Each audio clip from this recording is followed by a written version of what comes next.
Hello everyone, I hope you all are doing good. आज हम शुरू कर रहे हैं monthly topic wise current affairs in MCQ format. और आज का टॉपिक है एनवायरनमेंट।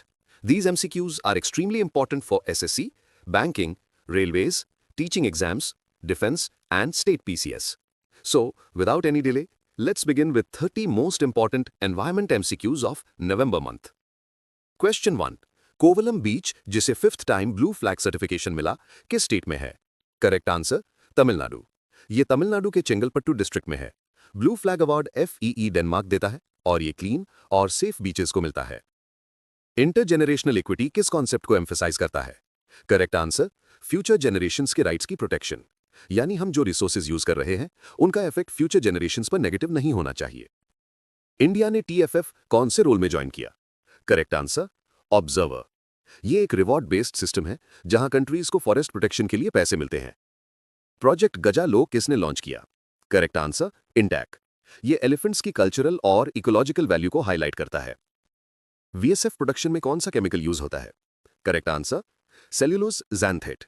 VSF वुड पल्प से बनता है और बायोडिग्रेडेबल होता है। मदर चाइल्ड वेसल कॉन्सेप्ट क्या होता है? करेक्ट आंसर बड़े मदर वेसल और छोटे चाइल्ड बोट्स के बीच मिड सी ट्रांसशिपमेंट। ये डीप सी फिशिंग को एफिशिएंट बनाता है। कौन सा ट्री एयर प्यूरिफिकेशन में सबसे इफेक्टिव है? Correct answer people. ये रात में भी ऑक्सीजन रिलीज करता है और पोल्यूटेंट्स अब्सॉर्ब करता है। मियावाकी मेथड किसके लिए यूज होता है? Correct answer dense mini forests बनाने के लिए। अर्बन एरियाज में फास्ट फॉरेस्ट ग्रोथ के लिए बेस्ट टेक्निक है। बेसल कन्वेंशन किस चीज को रेगुलेट करता है? Correct answer hazardous waste movement. ये ट्रांस बाउंड्री पोल्यूशन प्रिवेंट करता है। रामसर कन्वेंशन किससे रिलेटेड है? Correct answer wetlands conservation. 1971 में ईरान में साइन हुआ था। Question 11। Global campaign a farmer can the hero you don't know you need किसने लॉन्च की? Correct answer Corteva agriscience. ये कैंपेन फार्मर्स को रियल लाइफ हीरोज के रूप में हाईलाइट करता है जो फूड सिक्योरिटी और सस्टेनेबिलिटी के बैकबोन है। क्वेश्चन 12। COP30 का होस्ट कंट्री कौन सा है? Correct answer Brazil. 2025 का COP30 बिलेम सिटी में होगा जहां क्लाइमेट एक्शन और पेरिस अग्रीमेंट की प्रोग्रेस रिव्यू होगी। क्वेश्चन 13। TFF फॉरेस्ट प्रोटेक्शन के बदले कितना पेमेंट देती है? Correct answer $4 per hectare. यह performance based climate finance model है जो कंट्रीज को कंजर्वेशन के लिए रिवॉर्ड करता है। क्वेश्चन 14। तमिलनाडु का पहला ब्लू फ्लैग सर्टिफिकेशन किस ईयर मिला? Correct answer 2021। कोवलम बीच ने 33 सस्टेनेबिलिटी क्राइटेरिया मीट करके इको लेबल अचीव किया। क्वेश्चन 15। सुनामी का जापानीज मीनिंग क्या है? Correct answer harbour wave. सु मतलब हार्बर, नामी मतलब वेव, अर्थक्वेक्स के कारण बनते बड़े समुद्री waves. Question 16। World tsunami awareness day 2025 का थीम क्या था? Correct answer be tsunami ready, invest in tsunami preparedness. UN का यह थीम डिजास्टर रेडीनेस और अर्ली वार्निंग सिस्टम्स पर फोकस करता है। Question 17। International day for biosphere reserves का 2025 थीम क्या था? Correct answer connecting people and nature for a sustainable planet. UNESCO का एम नेचर और कम्युनिटीज के बीच हार्मनी प्रमोट करना। Question 18। National legal services day कब मनाया जाता है? करेक्ट आंसर 9 नवंबर। यह दिन लीगल सर्विसेज अथॉरिटीज एक्ट को कमेमोरेट करता है जस्टिस फॉर ऑल के प्रिंसिपल के साथ। क्वेश्चन 19।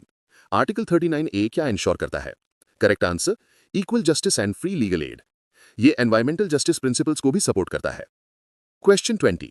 प्रभाला तीर्थम फेस्टिवल किस डेटी से एसोसिएटेड है? Correct answer Lord Shiva. इस फेस्टिवल में बैम्बू चैरियट्स या प्रभालू शिव के वेरियस फॉर्म्स को रिप्रेजेंट करते हैं। क्वेश्चन 21।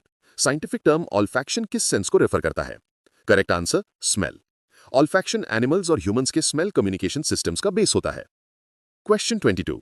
बायोडाइवर्सिटी टर्म को किसने पॉपुलर बनाया? Correct answer E.O. विल्सन। उन्होंने स्पीशीज डाइवर्सिटी को प्रोटेक्ट करने के ग्लोबल मूवमेंट को बूस्ट किया। Question 23। Forest survey of India का HQ कहां है? Correct answer Dehradun. FSI India की फॉरेस्ट मैपिंग और state of forest reports publish करता है। क्वेश्चन 24। प्रोजेक्ट टाइगर कब लॉन्च हुआ? Correct answer 1973। इंडिया का most successful wildlife programme जिसने टाइगर पॉपुलेशन को रिवाइव किया। क्वेश्चन 25। इंडिया का first biosphere reserve? Correct answer Nilgiri biosphere reserve. यह 1986 में एस्टैब्लिश हुआ था, tri state eco region. Question 26। Red data book किस ऑर्गेनाइजेशन का पब्लिकेशन है? Correct answer IUCN। यह एंडेंजर्ड स्पीशीज को क्लासिफाई करता है ग्लोबली। क्वेश्चन 27। UNEP का हेडक्वार्टर कहां है? Correct answer Nairobi. UNEP global environmental actions को कोऑर्डिनेट करता है। Question 28। Largest mangrove forest in the world? Correct answer Sundarbans. Rich biodiversity और क्लाइमेट बफरिंग के लिए वर्ल्ड फेमस है। क्वेश्चन 29, प्रोजेक्ट एलिफेंट कब लॉन्च हुआ? Correct answer 1992। ये एलिफेंट हैबिटेट्स और कॉन्फ्लिक्ट मिटिगेशन पर फोकस करता है। Question 30, silent valley national park किस स्टेट में है? Correct answer Kerala. ये एवरग्रीन रेन फॉरेस्ट है, famous for lion tailed macaque. So that's all for today's most important November month 30 environment MCQs. अगर आपको ये हेल्पफुल लगा तो वीडियो को लाइक करिए, शेयर करिए और एसपी क्लासेस को सब्सक्राइब कर दीजिए for monthly topic wise MCQs.